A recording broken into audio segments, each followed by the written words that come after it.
Talk about, I guess this is like spring training? But it is like spring training, but it's a very important part of the year, I guess, just like spring training. But with the limited amount of practice we get in preseason in the spring, that the fall, it makes it even more important. We used to practice a week, 10 days in the fall. Now we have 45 days, but we have less days in the spring to get ready. So it's very important to get your team size down, to try to figure out what the roles are of the players, and to teach them everything that you're going to do as a team and get them as close as you can to executing. And of course, the teams that execute and consistent are the good teams. Talk about rounding out the team. I guess you had to make a lot of adjustments, I guess, with a lot of decisions that were made by other players. I guess that when they got drafted, they decided to go the pro route. I think this might be, I don't know, as young a team as I've had since I've been at Miami, because we did lose a lot of guys, and the pro draft crushed us late. I mean, the last 2 hours, going to 16th, we lost 5 guys, and we lost 7 guys the last 48 hours. So it was a thing we lost.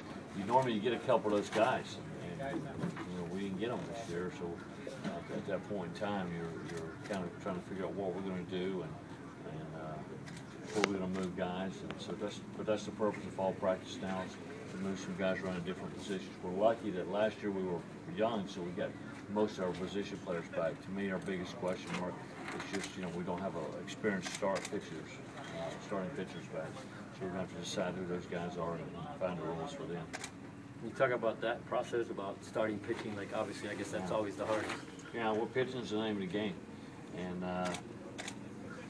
every pitcher basically will throw an equal number of innings this fall during the 6-week period, and we'll make a decision after that who's going where. I mean, we have some ideas who we think might be where, but bottom line is, you hope that fall that someone steps it up and that you have somebody walk on that's a really good player that develops into a good player that maybe you didn't expect that to happen. And we've had it here from Jay Tesmer that ended up being an All-American here that walked on to the infamous Greg Lovelady.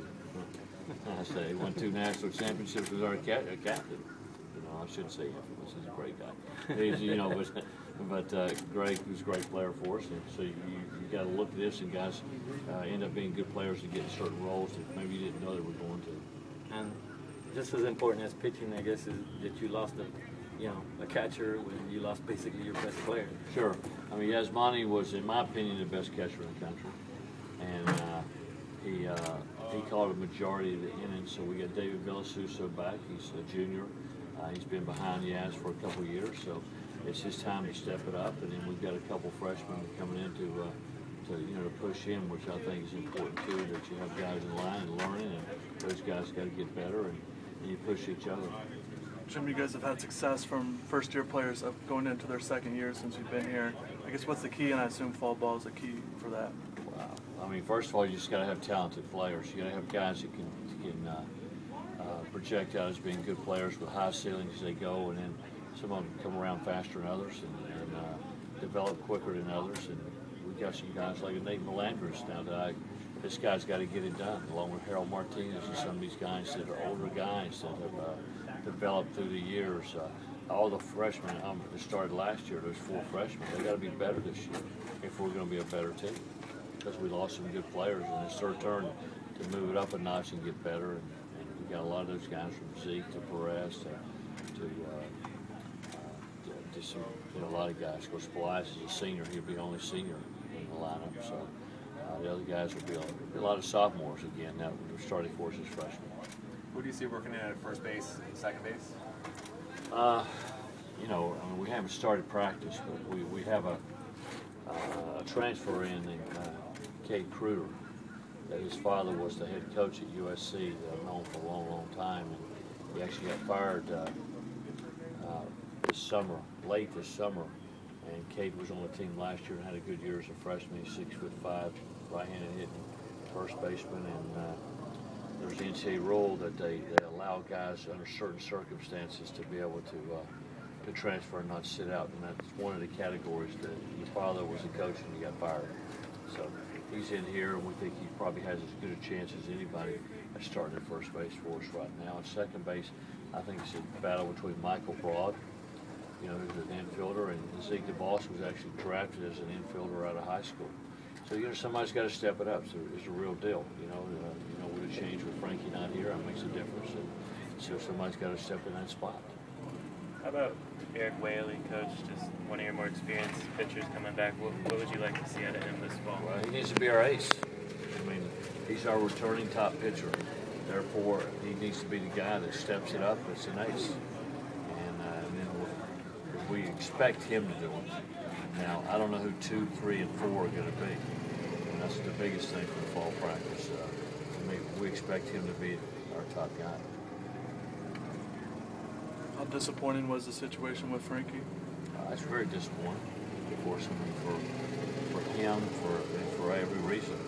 It's a guy that was maybe it was probably our best freshman last year for us. The guy you expected to start, but all the issues. He's of course no longer on the team, no longer in school, and I don't know exactly what's going to happen to him. But it's put a big blemish on his life.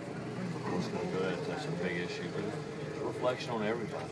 Him, his family, me, our coaches, our team, past players. We're not happy about it either. So it's not a one-person thing. It puts an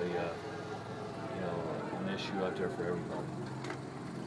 Coach, what do you feel like Harold? What's the next step for him this year during his third year? Well, again, Harold got a lot better last year. Now he needs to get better again this year.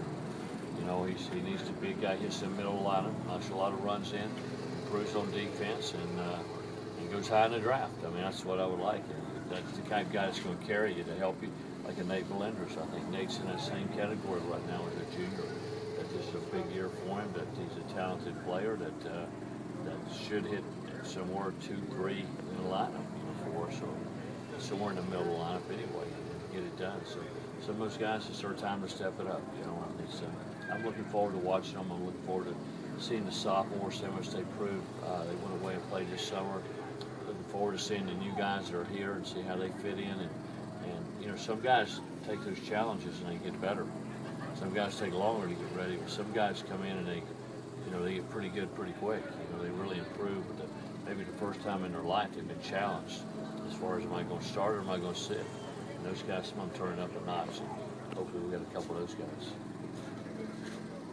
When do you expect to hear about Kate, like from the NCAA? Do you know when they're going to let you know?